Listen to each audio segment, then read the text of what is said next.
Hello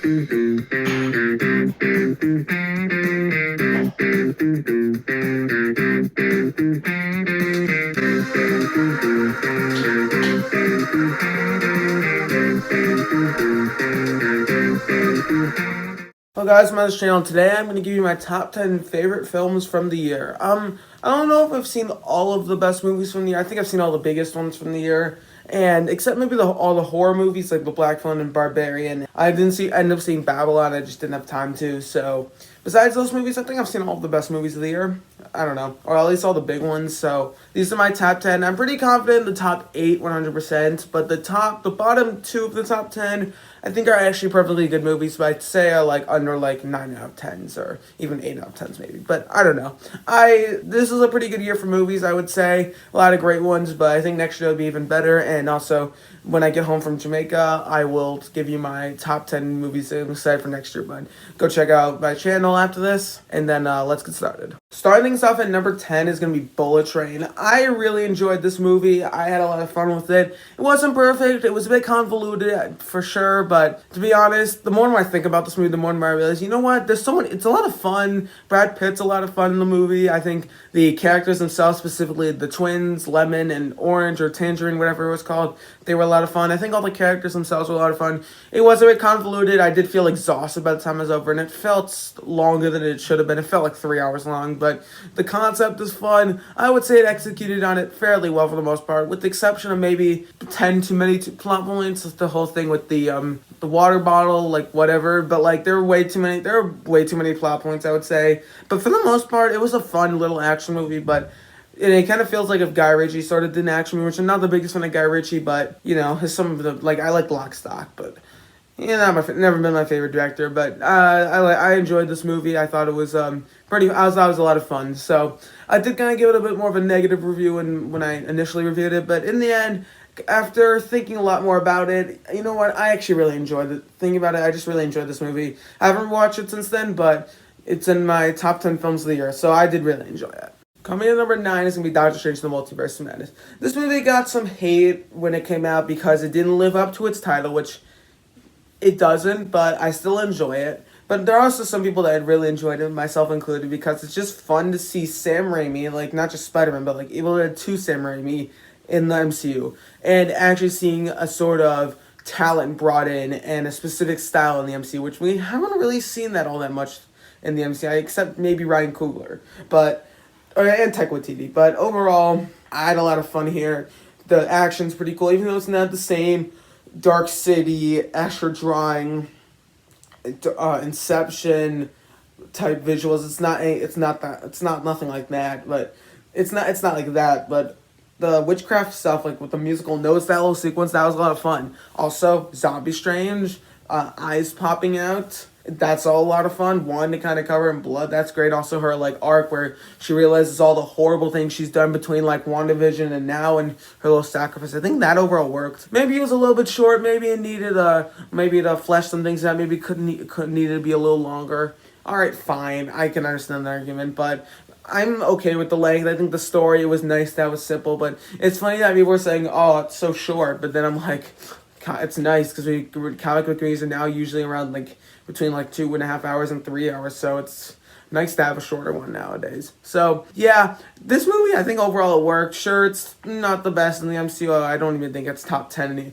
anymore, but to be honest, I had a fun time with it, and that's really what matters to me. And let me know if you enjoyed the console.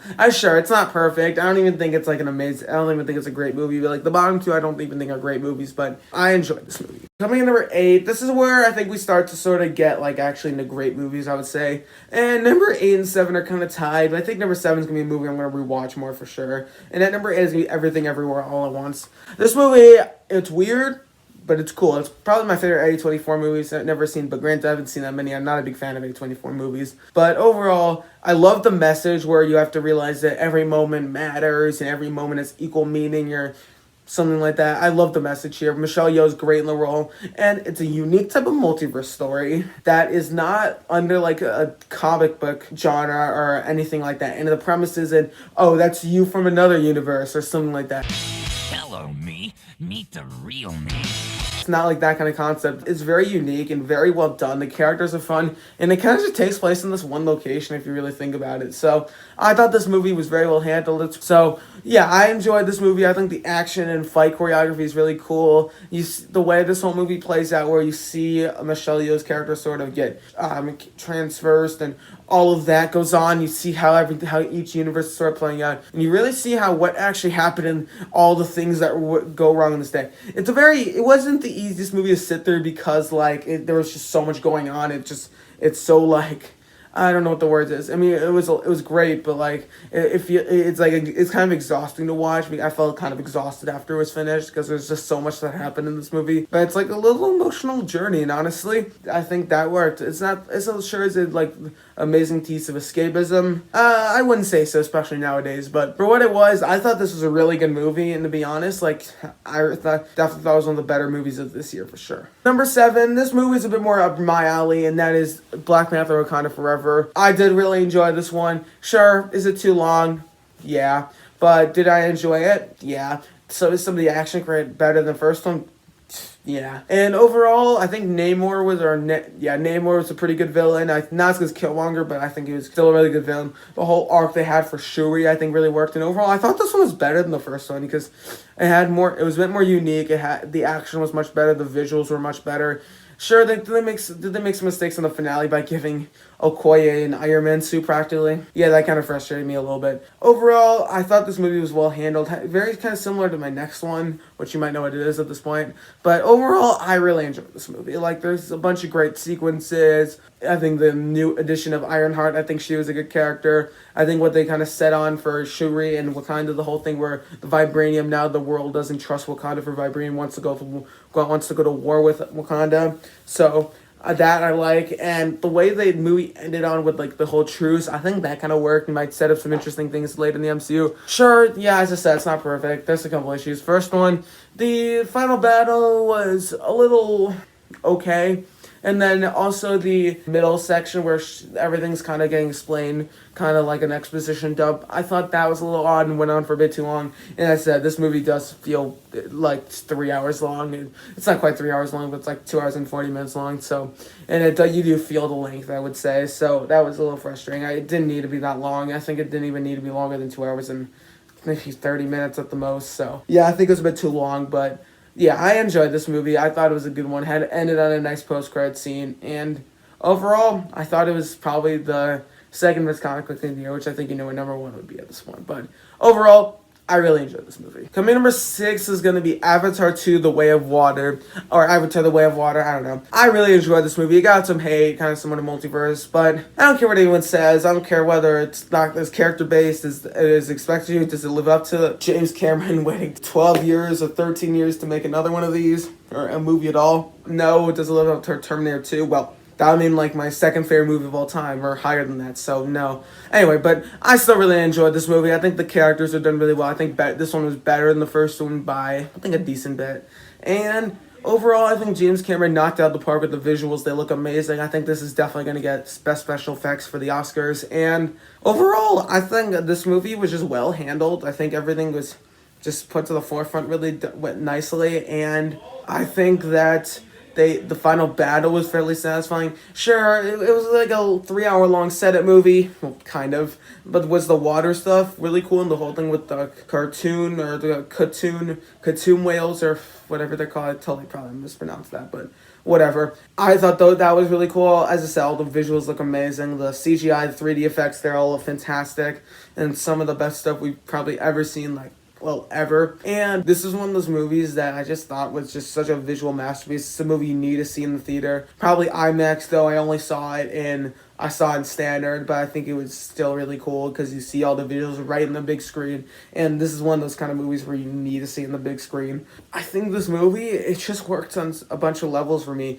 Sure, was it perfect? Well, no. There was some issues. Like, I didn't like how they brought the Colonel back. I thought it was maybe a bit too long. And this kind of felt like the extended cut of the movie itself. It has a bit too many endings. The finale goes on for so long, which, as I said, the finale is pretty similar to the one in Wakanda Forever. And I think this one was handled way better. There was so much more emotional weight. And just so well handled. I thought this movie was great. I'll just put it at that. It's not I don't think it's like one of my favorite James Cameron movies, but when you have a lineup of Terminator 2, Aliens, True Lies, the first Terminator, and I haven't seen it, but I've heard it's really good, The Titanic. Yeah, it's easy to see why. So yeah, I thought this movie was great. Kicking off the top five, we got Glass Onion. It's starting to get dark out. Overall, I really enjoyed this movie. I'm gonna keep it quick because I literally just reviewed it like about a few days ago. But the cast is great. You got Catherine Hahn, obviously Daniel Craig as Benoit Blanc. He's great again. You got Kate Hudson. You got Ed Norton, Dave Bautista, and a few other people. And overall, just I think this movie was just handled well. The mystery was interesting, more of a paranoia thriller compared to the first one. As I said, the characters are all great.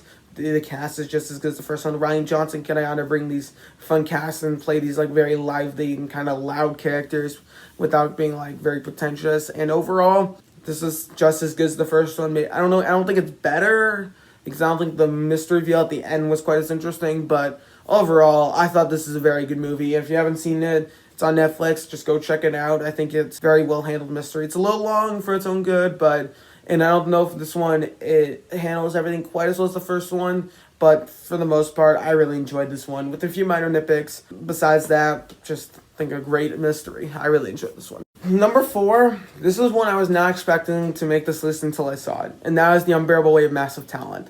This one, I saw it, we were going to watch actually Everything Everywhere All at Once, but I said to Mom and Dad, I heard this movie was pretty good, and I watched it. Absolutely loved it. I'm gonna rewatch it probably sometime when I'm on winter break because this is such a fun family movie night movie, and there's a lot of fun to be had seeing kind of the career of Nicolas Cage and him kind of playing himself. This is his best movie probably since Face Off, which is a movie I absolutely love. One of my favorite like '90s action movies. That's a movie I should review. But the characters are all great. Seeing the Mandalorian actor, forget his name, and Nicolas Cage kind of become like best friends, and then him staying in his place and see everything kind of unfold, and then turn into an action movie at the end. Sure, it was cheesy, but was it fun? Hell yes. And if you haven't seen this movie, go watch it. I think it's on Amazon Prime right now. It's free. And I thought this was just a fantastic film. Definitely one of my favorite movies from the year. It came out back in like April, but I never saw it because I just never had any interest. But then I was like, sure, let's watch it. And absolutely loved it. This is a movie I really enjoyed. And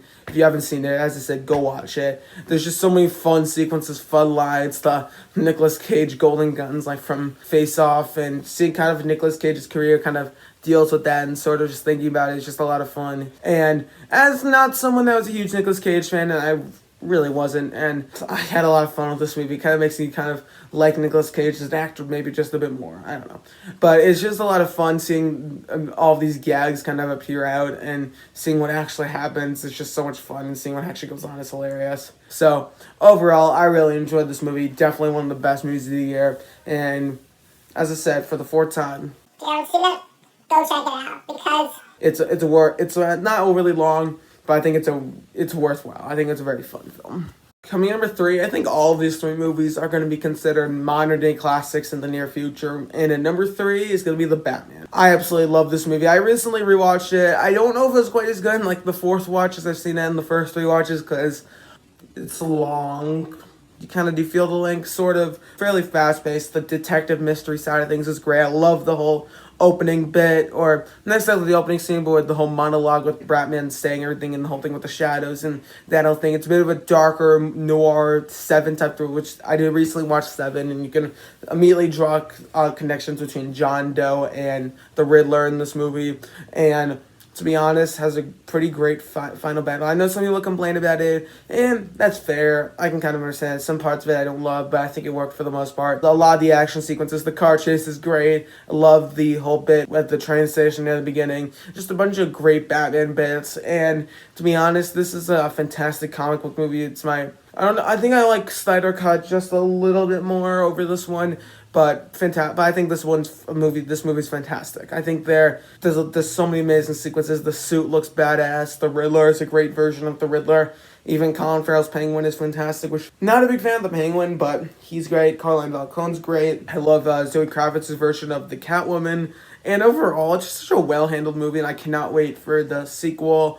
The only kind of minor issue is I do think, even though I said I like the finale, I don't love it. I wish they kind of solved things a little bit better because it's just kind of these random goons that are getting taken out within like a couple punches. And also, I feels like that Bruce Wayne or Batman has way too much armor and that like even a machine gun shot won't do anything to him. Like even though they're being rapid fire, he can just walk straight and then nothing happens. Which, fine, whatever. But this movie, it's badass, it's fun, and it's the kind of Batman movie we've been waiting for so long, or at least I've been waiting for. Coming in number 2 is going to be The Fable Men. This was a delight to see at the theater. I absolutely loved it. And there's just so many nice things to kind of throw in there. It kind of inspires you. It kind of inspired me because maybe I might want to be a director when I grow up. Maybe I'll start making my own little movies, which I'm being serious about that. That might be something I actually start doing. Who knows? And it just it just inspires you to do what you should do, or that anything's possible. And honestly, I just love that whole message about this movie. And the best part about it is that this is Spielberg's backstory told in the eyes of this Sammy Fableman character. And I think this movie does work a lot better when you realize that Spielberg's backstory rather than than the movie itself. Because there's some odd tangent plot lines that are kind of thrown there involving like the whole thing with the divorce. Like you didn't really need to throw that in there, but because of Spielberg's backstory, it's a lot more impact in you. It means a lot more to me, especially as a huge Spielberg fan. And it's his best movie, I would say probably. I haven't seen Saving Private Ryan, so I guess probably since like E.T. or Ray. I don't remember when E.T. came out. He's made a lot of great movies in his career, and I hope he keeps making more because they're all bangers. I absolutely love this movie. I thought it was fantastic. It's a very fun and watchable movie. Sure, it was pretty long, but it moves at a pretty quick pace, so I don't really feel the length that much. And you kind of see how this Sammy Fableman character sort of gets inspired, see how he kind of grows as a filmmaker through time, and also you can kind of see where like Spielberg, different character, but you know what I mean. He gets his sort of style, specifically in Indiana Jones when he's doing all the shooting and stuff. So if you haven't seen this movie, go right now and watch it. Whether it doesn't have to be in the theater. I don't know if it's like a must see in the theater, but sometime in your life, I think this is gonna be one of those movies that's gonna be like a modern day classic. But coming in number 1 is Top Gun Maverick. Without a doubt, I knew this was gonna be the best film from the year right when I saw it. I've seen it like 4 times at this point, and I can't seem to get enough of this movie. I absolutely loved it from first time I saw it. The characters are great, the performances are great, especially from Tom Cruise. You kind of see how he's kind of traversed and sort of matured as Maverick, and sort of still the same kind of character since he was back in the 80s. And there's so many fun sequences. It's such an homage to the first Top Gun movie. And to be honest, this movie was just so well handled, and because that first one was great, I think this one was probably one of the best legacy sequels that's ever come out. This immediately became just such a great movie for me, and it's been a movie I've rewatched. There's so many sequences, and it's a fairly simple story. It builds very well up to this finale, which has some emotional payoff. And then there's also this whole storyline involving Miles Teller, Rooster, this whole character, and they really took their time with this movie. Each trailer they put out, I absolutely loved, and I remember when this movie was supposed to come out back in July of 2020. It got delayed until 2022, but when I saw it, it was amazing. I absolutely love this movie. If you haven't seen it, again, go check it out. It's worth it. And all the jet sequences or the dog fights are all amazing. And it really builds on the first one, I would say. The first one's a great movie in and of itself, but I think it really adds a lot. It kind of does the Cobra Kai thing to the Karate Kid sort of kind of thing. Where first one's kind of this cheesy 80s movie that's a lot of fun, but this one just adds a lot of depth to the Maverick character and adds more things to his life. And to be honest, it came to a satisfying conclusion. Absolutely loved it. Go check this out. I love this movie, and it is my favorite movie by a decent amount for 2022. That about does it for this video. Let me know what your top 10 would be. I didn't end up seeing Babylon. I didn't see The Whale. I didn't see The Barbarian. I didn't see The Black Phone. So I think those are all the main ones I didn't see. Let me know if there are other ones I didn't see. Let me know your top 10. Also, the top 10 TV shows of the year, which I'm not doing that, but whatever. And then I also will come out with my top 10 most excited movies, or maybe top 15, I don't know. But most excited movies for 2022, so yeah, I'm excited for that. So yeah, that about does it for this ranking. Thank you guys so much for watching. Don't forget to like, share, subscribe, and comment down below. And I'll see you guys next time. Adios.